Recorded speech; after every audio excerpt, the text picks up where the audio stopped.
Court today is giving judgment in the leadership crisis rocking the Labour Party. The court has sacked Julius Abure as the chair of the Labour Party and has affirmed Nana Usman as the authentic leadership of the party.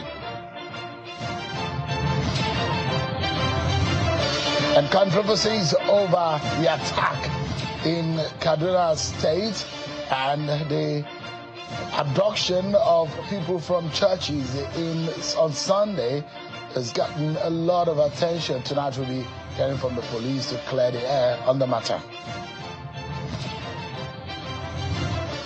Hello everyone, welcome to the program. This is Politics Today, live on Channels Television. I am Oshiomhole, right here in Abuja. So much to talk about, and let's get straight to it. Let me take you to the courtroom first and foremost, where Justice Peter Lifo, the Federal High Court of Abuja today, recognized that Nana Usman-led executive of the Labour Party is now sacking Mr. Julius Abure as the national chairman of the party.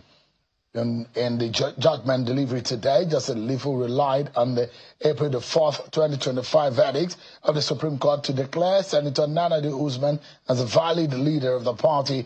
The court also ordered the Independent National Electoral Commission (INEC) to forthwith recognize the Senator Nana Usman-led caretaker committee as the only valid authority to represent the Labour Party pending when the party convenes a national convention.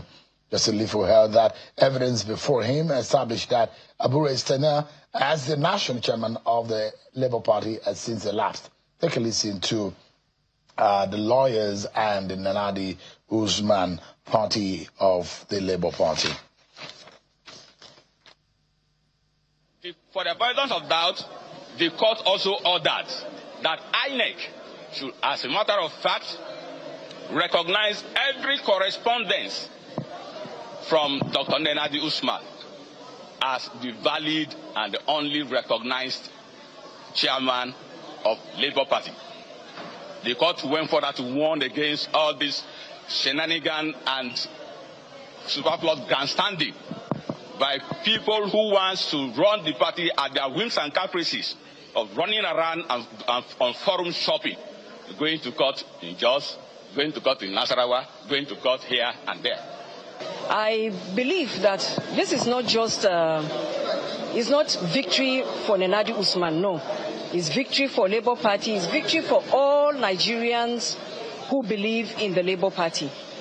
I would want to seize this opportunity to call on all my brothers and sisters and say there is no victor, no vanquished. Let's come back, work together and build a stronger Labour Party. All right then.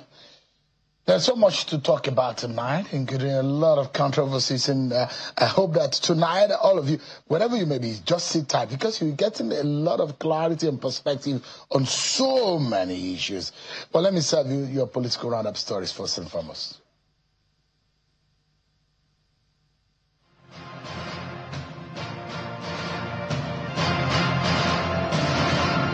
The Attorney General of the Federation, Mr. Lateef Fagbemi, as well as the Chief Justice of the Supreme Court, Justice Kudira Kekereekun, have described court registrars as the backbone of the judicial process, critical to expeditious dispensation of justice. The senior judicial officers made the statement at a strategic retreat of the Committee of Chief Registrars of Nigeria in Abuja. They restated the assurance that the judiciary remains the last hope of the common man.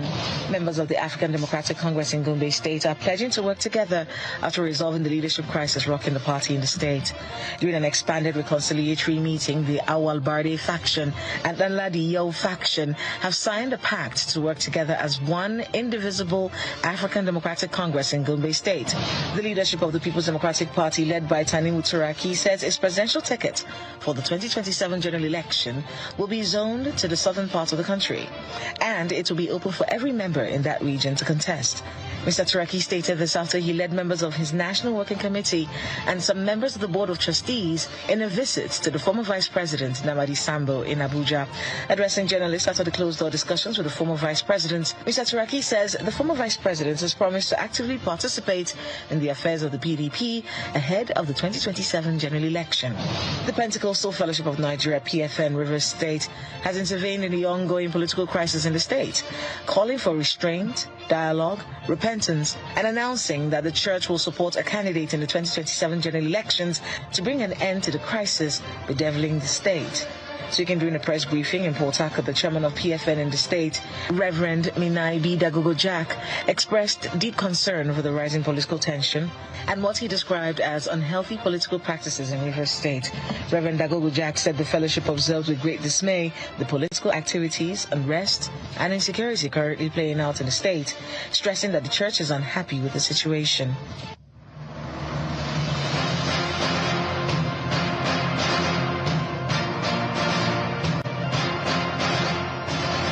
All right, and thank you so much indeed. You have been served with your political roundup stories.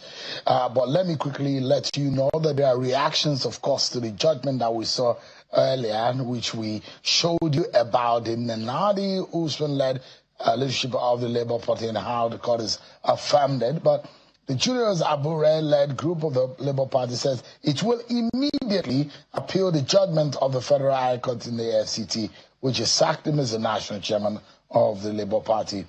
In that judgment, which we saw Justice Peter Lifu read today, with the verdict of the Supreme Court of Nigeria, was clear that the tenure of Abure as the national chairman of Labour Party had elapsed. But in a statement issued today by the National Public Secretary of the Labour Party, Obera Ifo, it says the Abure faction that the judgment was a clear contradiction of the ruling of the Supreme Court. The Abure Group is urging members to remain calm, assuring that it will do everything within the laws to ensure that justice is served for the interest of the party. First and foremost, before I get to introduce my guest tonight on the program for you, let me touch on a very sensitive and a controversial matter which we are now seeking authorities to clarify these issues for us, because it involves lives of very innocent Nigerians.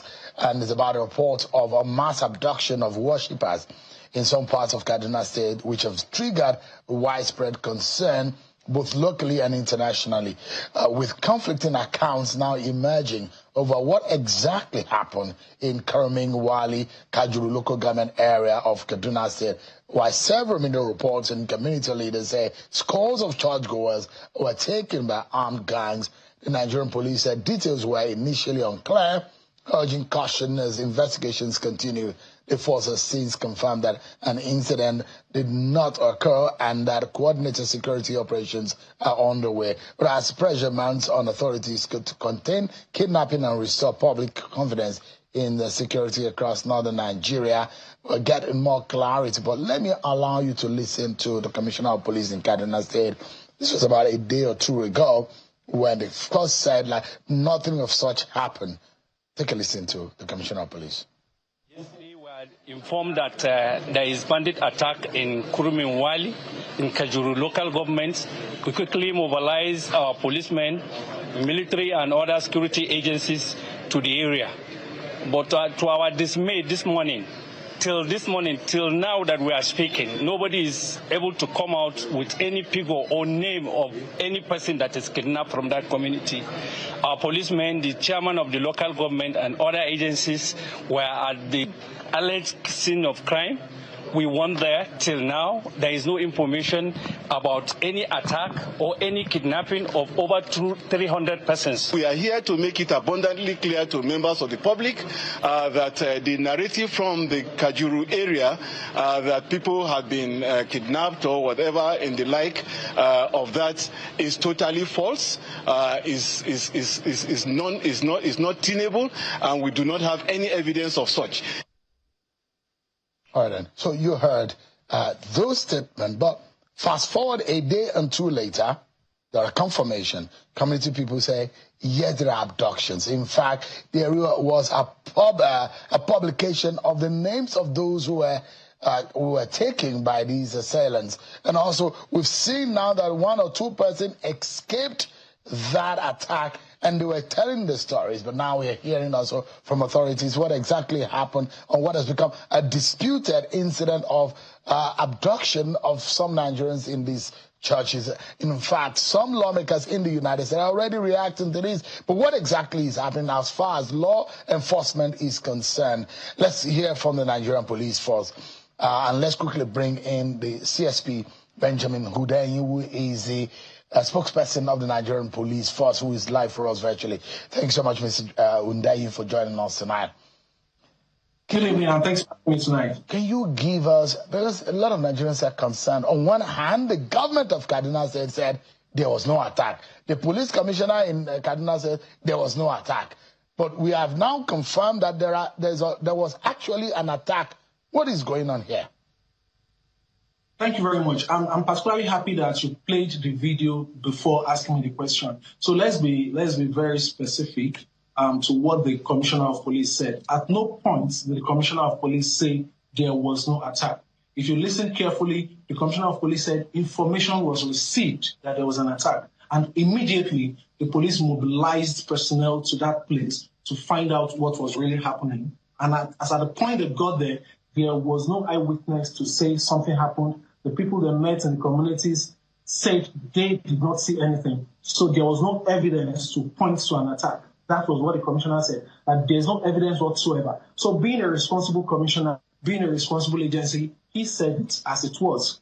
1, information was received. 2, we mobilized there immediately. 3, no evidence was received. So that was what he said. At no point did he say there was no attack. And good enough, being a responsible agency, the moment we got an eyewitness, one of the people abducted escaped and came out and was able to confirm that this happened.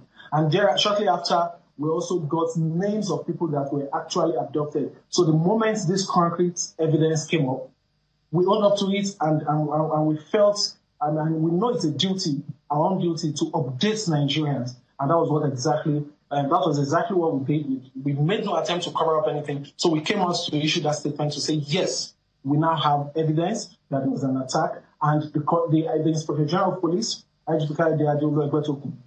immediately after the confirmation came in, directed the mobilization, which has taken place already, mobilization of operational and intelligence resources to that place. So as I speak to you, we have men from the police mobile force, we have men from the intelligence department, and every other aspect, tactical units on the ground, to ensure, the mandate is to ensure that these abducted persons are located and rescued safely and brought back home to their place. Mr. Hundeyin, the report that we are hearing as from some of the leaders of the community and those who are around and who are investigating is show that about 172 worshippers were abducted, although there were no concrete information as to the exact scenario, the number and the statistics and the data and the identity of some of those people who have been taken in that community. But what can you tell us as far as the police authority is concerned? What do we know? How many people are taken that we officially know? How many people escaped? What exactly is the nature of the attack? Have we gotten any information from the assailants and those who were the kidnappers or the abductors? What exactly do we know now? Thank you very much. One thing I can assure you is that we will always update you when the time is right. And for now, we don't have, it's not like we have any CCTV camera in that place that can tell us what exactly happened. And that was why we could not even immediately confirm that something happened until we got an eyewitness who came around. And we are still collating names. Members of the community have been asked to come put down names of people that they know have been missing since that day. So we are still collating names. So we can't even give you an exact figure, but we have an estimate. So this is an investigation that is actively ongoing. And like I said, the moment we have further information, we will update Nigerians. But for emphasis again, we can confirm that this happened. We can confirm that in response to this incident, We have deployed all our resources there. In fact, today we scrambled one of our police helicopters to go there for air surveillance. That's how seriously we are taking this. The IGP gave that directive this morning, and it was promptly complied with. In fact, the Commissioner of Police who had to go there to be on ground to supervise things for himself. So we don't have too many details for now, but one thing we can assure is that we will keep you updated. Now, this is worrisome, though. The incident has drawn global attention almost immediately. Why wouldn't it? We're talking about over 100 or 200 people involved here in that incident. Does the police force accept that delays or inconsistencies in official statement may have worsened public panic and damaged trust in security agencies in this country? Thank you very much. I would point out once again that there was no inconsistency from the statements coming from the police. The Commissioner of Police said, we received the information and immediately we mobilized there, and we are yet to get any evidence. I'm quoting him now. We are yet to get any evidence that this happened. And the moment we got evidence, we also came out to say we have got evidence. So there is no inconsistency. Yes, what you are referring to. Sorry, apologies for coming. What is troubling to some of the community people is in the manner in which they were dismissed when this matter came up, when there was SOS coming from leaders of the community to say, this has happened to us, come to our rescue, come to our aid. But they were being dismissed almost immediately by those who they think and trust that will rescue or save them, that nothing of that nature is happening or has happened. Joe, I don't think you can point to any evidence of anybody being dismissed. As a matter of fact, that's what the community people were saying. That's what we heard them. That's what has been confirmed in the media, as to them saying that if there were immediate acceptance that this has happened, maybe some of these people would not have been taken far. But do we even know how far they have been taken? Do we know which forest they have been taken? What is the thread on their foot map, the heat map of these assailants? Where are they exactly? So they are complaining that the timing, the lag in response timing is a major crisis.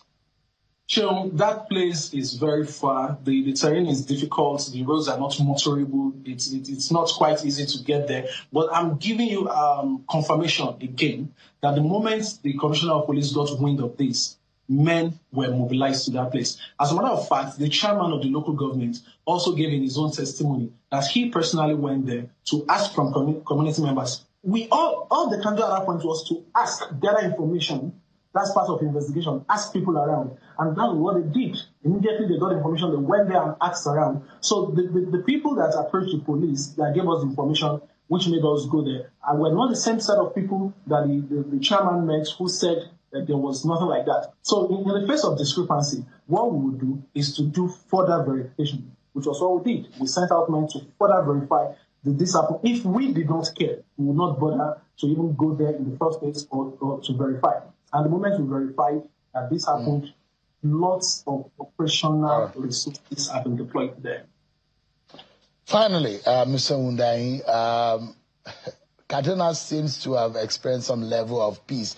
That's as much as we know. We've heard Governor Ubasani saying that. We've heard a lot of people say seeming peace have returned into that area that was notorious for school kidnappings. In 3-4 years, we've recorded several school kidnappings.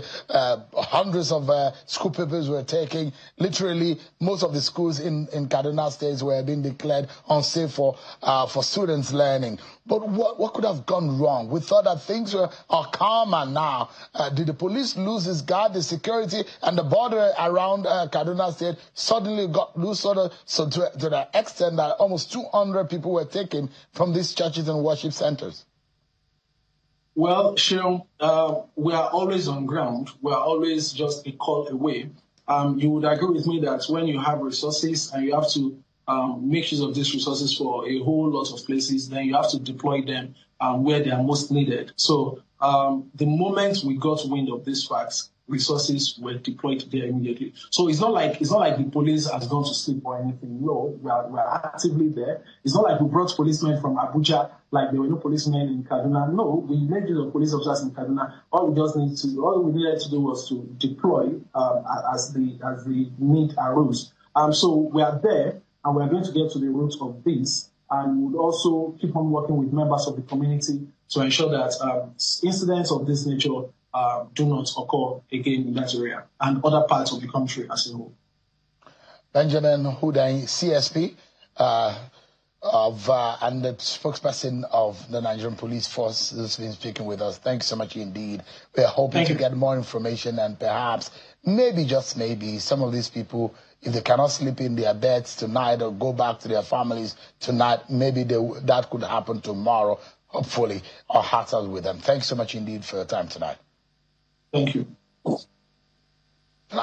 Our attention will shift to governance, especially the issue of taxation and how it affects the average person. Tonight, Nigeria's new tax laws move to the center of a heated national debate. It's been days since the implementation started. And at the end of this month, we'll be getting a review of how far it is gone, where the federal government says the reforms are designed to widen the tax base, boost revenue, and stabilize the economy. Labor groups, small businesses, and many workers fear the changes could deepen the cost of living crisis. And at the same time, the opposition is using the controversy to question the economic direction of the Tinubu administration as the country quietly edges towards the 2027 elections. Our guest tonight is Senator Adams Oshiomhole, a former Labour leader and now a key voice of the ruling APC in the National Assembly. Is joining us to talk about some of these issues putting on the state of the nation. Thanks so much, Senator Oshiomhole, for joining us tonight. Thank you. Happy New Year. Happy New Year to you. Thank you for having me. A lot is happening in Nigeria, and it doesn't look like a new year, and you thought that, well, maybe things will seem bad, but we had a conversation around the tax laws, and we were thinking about when it was going to be proper for us to talk about it. I was fascinated, intrigued by some of your perspectives, which a lot of Nigerians may not see as popular, but it's an interesting perspective. You are wearing, or you used to wear, but you still wear that color as a Labour leader. I don't think that the comradeship has left your blood yet, because you spent more years of your life as a Labour man, being in government and being in the National Assembly. And those who are saying the plight of the average person is terribly impacted by some of the Tinubu administration policies. But from where you stand, one leg as a former Labour person and now as someone in government, where do you think this leaves the average person in Nigeria, or the worker? Thank you very much, Shehu. Thank you. But just for clarity, I can't have two identities. My identity is Labour. Labour is my life, and with pride. And I'm very proud of the fact that I could rise from a factory floor to the level that I am. And so I can't betray those convictions, not for any pot of porridge, no. But the issue of taxation for me is central to debates in elections. And conventionally, the right wing, who believe everybody to himself, God for all of us. You can construct your private road, you can do your private school and stuff like that. Everybody should pay for his health care and so on. They typically, if they can, avoid taxation completely, or reduce it to the bare, or carry the burden to poorer people. I mean, if you monitor American debate, you will find that the Democrats are always on the side of lower taxes for the poor and higher taxes for the rich. And when the Republican comes in, then they will want to raise the tax of the poor and reduce the tax burden of the rich, both corporate as well as individual tax. In the context of current taxes, people talk about things they are not informed about. I don't need to be the president of Nigeria Labour Congress or of the TUC or an officiary of Labour to be able to defend what I perceive to be Labour interest. If I am wrong, it's my head, not my heart. Now, the fact on ground shows that President Tinubu's tax policy is consistent with the values of a progressive government. And the tax is a progressive tax policy, which sought to shift more burden to those who earn so much, and even grant tax exemption to those who earn little. And I don't want us to talk without evidence. I will give you this document if you want it. Yes, sir. I'm a member of the National Assembly. I own up to anything that was done that I supported. And even the one I didn't support, if it carries the day, well, it is what it is. But in this case, I supported this tax reform absolutely. Because without taxes, let's face it, it is only in Nigeria people talk about people are stealing government money. Government is going to use money to do so. Government does not earn money. It is citizens that earn money, and government taxes those income that have been earned either by individual citizens or by corporate citizens. It is the sum total of those taxes that determine the annual income of nation states. We are in a situation where we are blessed with oil. And so I was old enough that even in colonial era, farmers, like my father, if you haven't paid your tax and the tax man is coming, you run into the bush. So even villagers will pay taxes. All of those ones now have been exempted somehow. But with regards to the formal sector, I just give you an example. Before the new tax regime, I will read this figure to you. Anybody earning 300,000 naira a year was completely tax exempt, the old order.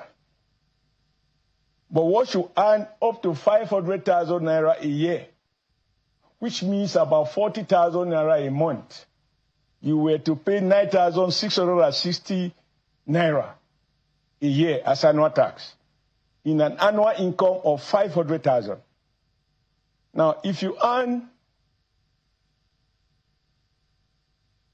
1.2 million naira in a year, before you will pay 55,000 naira, 680 naira a year as taxes, or 4,640 monthly.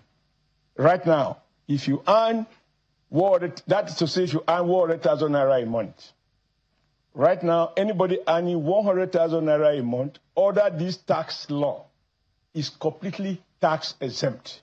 Government has transferred to that person or reduced his burden by 55,680 naira. So how can anybody say this is not pro-worker? This is pro-poor. Now, it graduates like that up to, for example, if you earn 10.8 million naira a year, in the old order, 10.8 million naira a year, you will pay 1,496,192 naira annual tax. But under the new tax regime, rather than pay 1.495, you are now going to pay 1.34. So even for those earning 10.8 million naira a year, they are paying less now, or they will pay less now than they were paying just last December. So how can anybody say this is not progressive? Give us an idea. Let me finish. Yeah, okay, so then if you earn 1 million naira a month, and that means 12 million naira a year, your tax liability before annually was 1,525,200 naira. In the new tax regime, the new tax law, President Tinubu has granted a reduction from where you were. Okay, there's a slight improvement, increase from 1,525,000 to 1,620.8 million naira annually. Now, without taxes, you can't run the state. And when you talk about reforms, I mean, don't take it from me. I watch you have a segment on international media and so on, we follow debates in UK, in US in particular in the election. Central to those debates is about taxes. Look at the debate between the Conservatives and the Labour Party. So conventionally, Labour people, working families, will be very happy with this tax regime because there is no worker who is a member of the Nigeria Labour Congress who earn 1 million naira a month, which comes to 12 million naira a year. There is none. There is none. That is the fact. So this, as far as salary earners are concerned, this tax is progressive. But what the president has even done, which I am surprised about when I hear KPMG having some issues, is that he has even reduced corporate tax. People like us wanted that corporate tax to be increased because my understanding of profit is that the directors have already earned higher pay, they've collected higher bonus, and whatever they declare as tax, right? After whatever they declare as tax, they proceed to share it among few people. And therefore, I believe that corporate tax should be higher. But this president reduced corporate tax because he wants to attract foreign investment and retain local investment. This is understandable because as the world becomes more and more liberal and everybody's moving towards the market, so it seems, even old socialist countries and even communist countries are now adopting market tactics. The dollar has the whole world as a possible investment destination. All right. Where it lands depends on several factors, including taxes. So let me say that this tax is consistent with what a progressive government should do. And Nigerians must understand that we are supposed to be talking about taxpayers' money because we are supposed to pay taxes. Let me say this, just as president of the Nigeria Labour Congress, check the record. I have never gone on strike against tax. But when the tax policy is being formulated, I do everything to ensure that it is a progressive taxation, which is to say, the more you earn, the more you pay. It shouldn't be a flat curve. It should be a sliding scale, depending on your scale of income. Don't use the word that poor people. Number two, there is the issue of VAT. I was going to ask you that question. Okay, let me pop the question here. The issue of the possibility of an incremental progression of VAT and increase from 5% to 7.5% and the potential future hike to about 10%, 12.5% and 15%, which the law has projected, that those who fear that may lead to inflation. And in the very delicate economic situation, and what we are saying over the years, what are your views about that? I need to talk straight because we have very little time. You know, we can't be hypocrites. And to be in fairness to the opposition, Atiku and Obi. Obi is a big businessman. He's a rich man.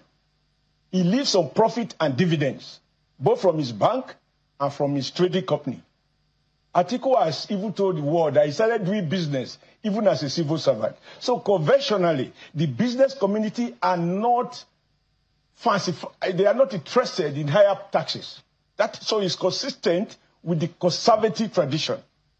But Bola Ahmed Tinubu, in line with progressive tradition, has insisted that the rich people must pay more taxes to run the country. After all, if you are not rich, you will not drive SUV.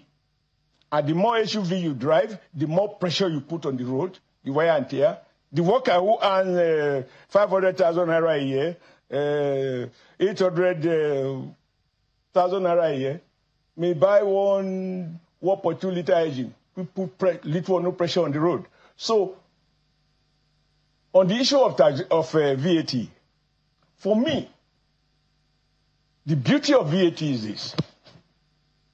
You don't pay it if you don't consume. And it's always exempt food.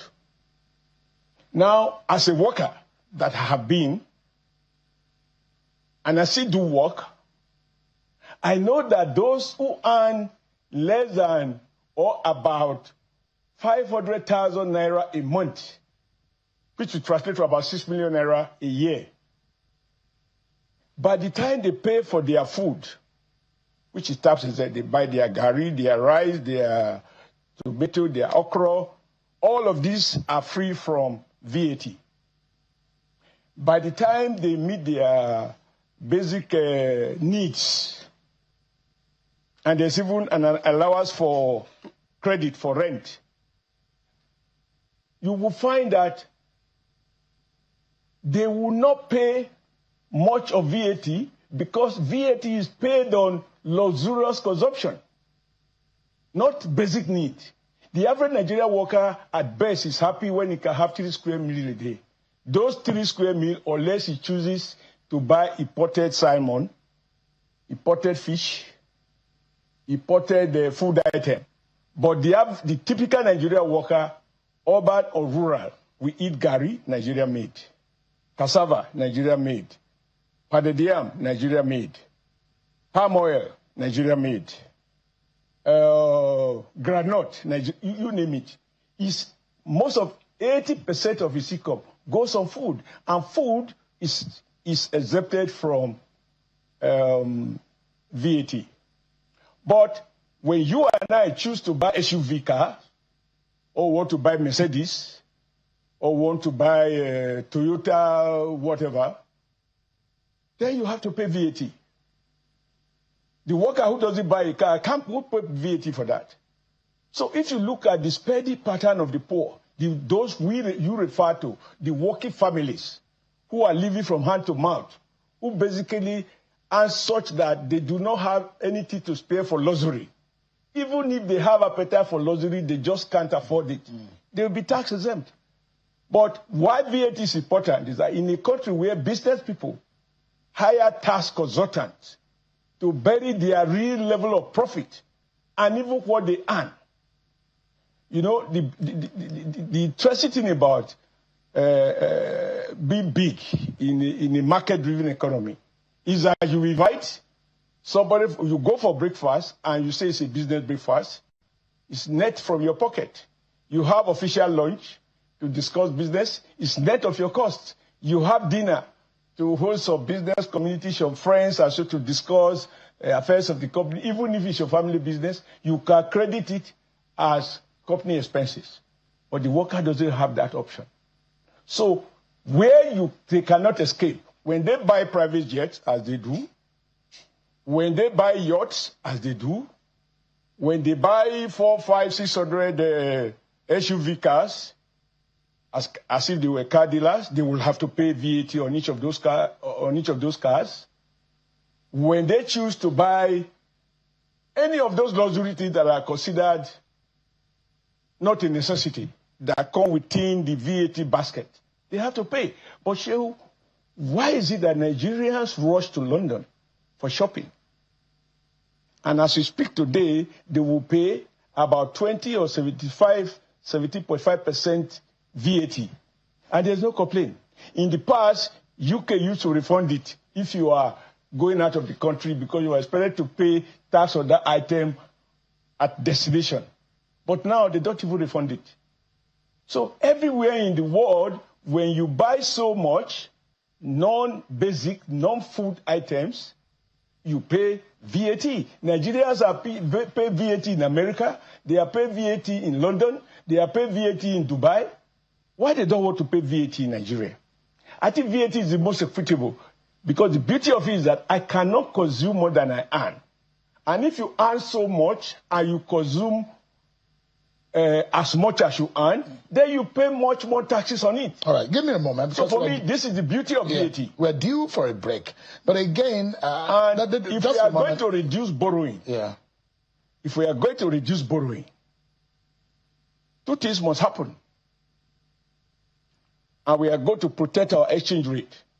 We must gradually move away from conspicuous consumption that is import-driven to local consumption. The second is that we must spend less. Do you see how much people spend to host a 1-year birthday of a baby? Do you know what they hire for International Conference Center? And complete with live band and all of that? Those are things that should be properly taxed. All right. Give me a moment. We are doing for a break, Senator. You want policemen to be well paid. You want the armed forces to be doubled. I want the policemen to be doubled, armed forces to be doubled. I want their salary to be attractive. I want them to have latest technology.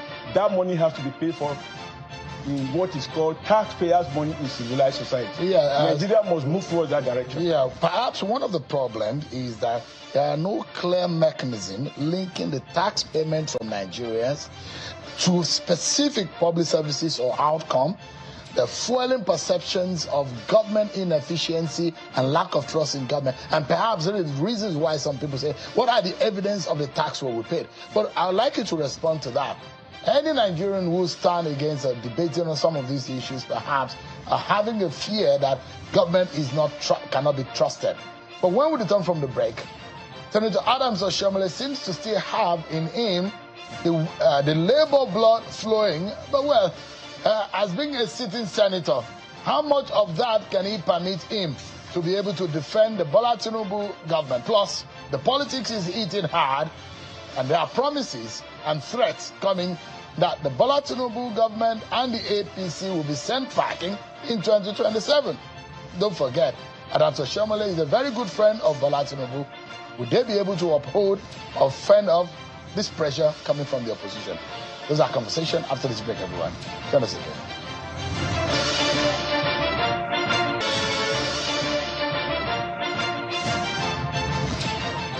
Thanks so much, everyone, for staying with us. Senator Adams Oshiomhole, representing Edo State in the National Assembly, a former governor of Edo State, a former APC national chairman. Well, I don't know whether to call him a former Labour leader, because he says that that Labour blood is still flowing in him. Thanks so much indeed for your time. So, a crucial... Thank you for your labor for Channel Television. You labor a lot. Every evening when people are having everything, you are here. That's the hallmark of labor. So I'm a labor man. I'm a comrade. You don't have to be a comrade. You are a labor man. You live on your wages. Yeah, and absolutely. you work hard for it. Yes, sir. That is labor. Yeah. And to think that you can behave like the oppressor who collect profit when you don't collect profit, it's your choice. Let me ask you, sir, why do you think they doctored the document? Nigerians are worried about it. You are a lawmaker. No, because we don't have enough time. There are things at level of the state. They shouldn't be discussed like Mama put debate. Laws are not crammed. There are documents, certified documents. So if anybody has evidence that what was passed and satisfied is different from what is being implemented, it's not something to be debated. You bring out the two. But your colleague in the House of Reps did.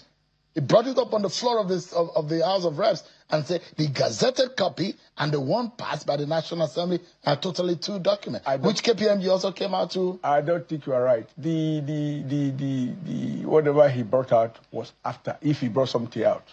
Because I read this thing, I no longer believe some of the things I read because we were on recess.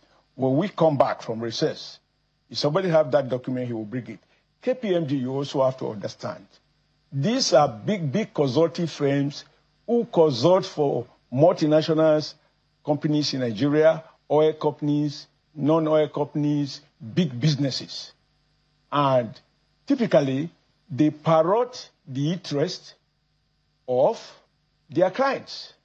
And what is the interest of a foreign, because I think part of the thing they raised was about taxing, I'm not sure of the detail now, of expatriate who pay taxes here or pay taxes at home, stuff like that.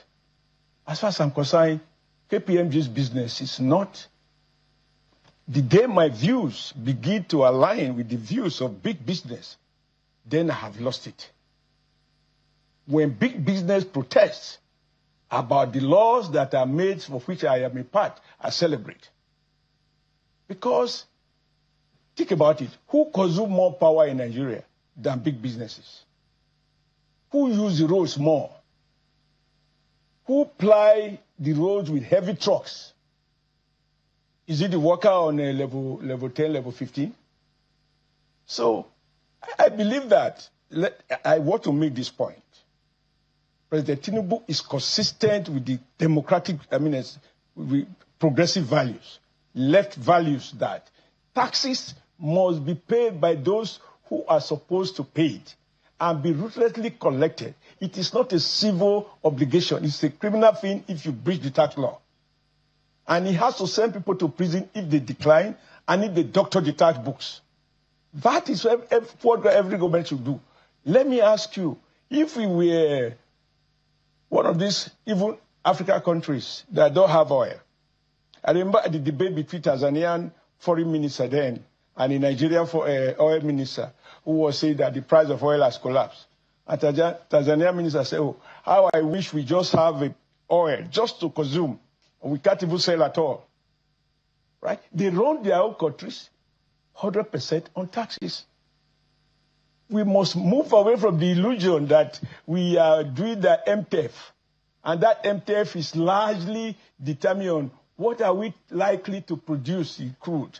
How much is the crude oil expected to be? We must move away from that to really interrogating how much can we collect as legitimate tax in order to provide legitimate services.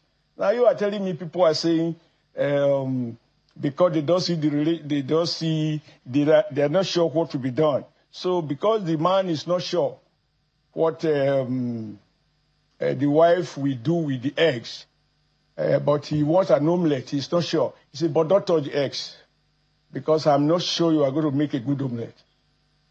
But he has to break the egg even to test whether or not he can make a good omelette. Nothing goes without a price. It's accountability and transparency. Yes, there's Nigerians are that every money you that can is say meant for the people, for about the state, should be judiciously. And there are those who are asking, Senator, that there should be a proper mechanism of matching the monies to be collected, the revenue generated from taxation, to specific projects and governance in Nigeria. Those are the issues. Issue of transparency. Are you spending this money? Now, if I try to problematize what is specific, this country is still at basic need levels. First, there is no question that we need more, better roads. There is no question that we need to develop a rail system that is designed by the factor of economic location and economic viability. There is no question that we should have a healthcare system that works for everyone, affordable healthcare. There is no question that no child should be born without going to school. And some governments are more guilty of this than others. I want to see citizens coming out to say, why are our schools having no roof? I will join them. I want to see our poor people saying, why is this class having no teacher? I will join them to protest. Because at the heart of this is that you have paid taxes. The reason Nigerians are sometimes indifferent, even in the face of clear abuse, is because the money is not their money. They will typically say what actually it appears to be government money. Government has no money. It's citizens' money, and government collect taxes to provide basic facilities, to provide for research and development, to provide for the development of technology, to fund university, to ensure that lecturers are so well paid that the best brains want to go to academics. This will not happen without Senator, because of our time. Taxes are meant to serve government. When you say specific, everything is important. Senator, don't name one that there is are some important. in the opposition who believe that is a tendency and the... Now, about the opposition, just a moment, I watched you here and I was very unhappy with you. Just a moment, You saw this guy from Kwara, Bolaji Abdullahi, saying that President Tinubu did not promise to remove subsidy. And he went ahead and removed it without doing any homework. And you allowed him to get away with that lie. Senator, every presidential candidate promised that. Opposition that are bereft of ideas, that now I even heard some of them saying the president is manipulating food prices to crash. So they are angry that the food prices are down. When they were when it was 100 naira a bag of 50 kg rice, so you were telling me here, oh, minimum wage worker cannot afford a bag of rice. When did it crash? When Gary crashed, I was seeing people in Lagos with a wrap of Gary and said, this will cost me 5,000. Now that a bar, the price has crashed. Every of those basic needs have crashed. I have discovered just recently some of my colleagues who are farmers. They are saying that the cost of food now is such that it doesn't meet the cost of production. As when you were making the money, did you tell the house? You join us in lamenting. Quickly, because there is no time. Let me ask you. Don't evaluate us on the basis of those who are frustrated. What these guys have together. They are Nigerians, and they have the right to be frustrated if they are. Oh, yes. But the question here is to their frustration, but I don't go to bump that the government. The opposition who believe the government will do what it has to do. There is a tendency of President Bola Tinubu to put heavy burden on Nigerians in terms of levies and my question to you, just a moment, sir, if I may pop it, is that we're going into the election year. You are one of those who went to the podium and were speaking on the speaker, getting Nigerians to say Tinubu is the best man for the job. What would you be telling them? Because your opposition are saying time is up for you and your party. It's time to go home. That they think that you have failed Nigerians and you don't have a clue as to govern this country. These are the position of the opposition. When you say Tinubu is my friend, I was going to tell you he's actually my brother. And I will tell you why outside, because there's no time. The truth is this. We promise radical reforms. And that has radical implication on the pockets of the average person. Which average person? You pick this from the mouth of the people. No. Have you gone to see people complaining? There are Nigerians now who are saying cost of production, food is becoming too cheap. Cost of living. Cost of living is what now? It's higher now? No, I'm saying that from the time the president got into office and the policies, there are evidence, there are factors. Excuse me, you are watching Davos. Where do you have static price for 2, 3, 4 years?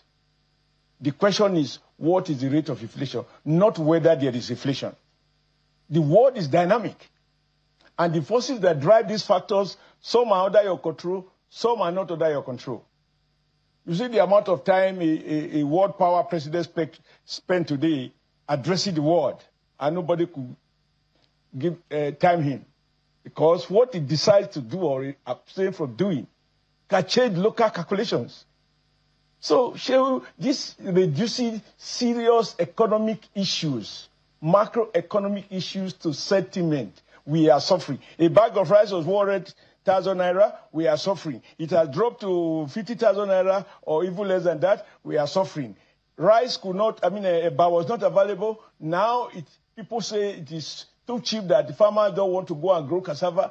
Then you still say prices are not affordable. So we did not promise miracles. In 2.5 years of Bola Ahmed Tinubu, every day there is something changing. And like I said, I think it was at this Bala Usman's 50th colloquium. I said, this is a society in which people like Obi will say, you can't keep doing the same thing all over and expect different outcome. Okay, now Tinubu is doing something totally different. Not just reforming, radically reforming.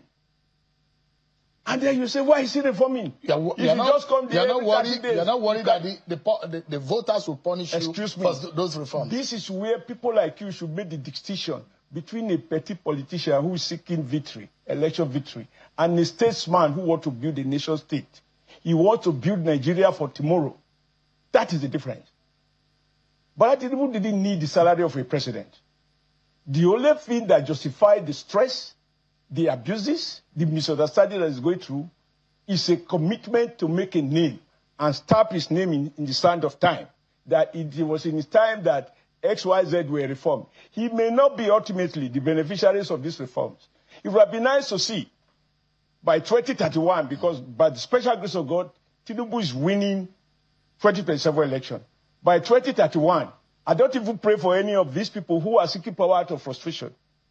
When a man says he's hungry of power over 2 years, no, we don't owe him. That sense of entitlement will not be there. But I would like to see a government that will come and say, you know what, I abolish the taxes. All right, Senator, we're totally out of time. But don't worry, when you get outside, you will see the sky. That's what the president My told brother me. has always said, Adam, no matter how short you are, when you look up, you can see the sky. Even on the television, and I can confirm no matter how sky. vertically challenged you are, if you sit on this chair, the camera will see your face. You know, I asked them not to adjust the seat because they adjusted this for you to look taller than me, and I refuse. I am taller than you, Senator. So they adjusted I have the advantage over you. You have age advantage over me. Because you have 1 inch. It's an advantage. Senator Oshiomhole, former governor of Edo State, former national chairman of the APC. Thanks so much indeed for your time tonight. So it's always a pleasure to face your interrogation and all that you do. But it is for the good for the people. I think public debate is at the heart of democracy. Absolutely. Yeah. Thank you so much everyone for watching. I'm Oshiomhole. God bless Nigeria.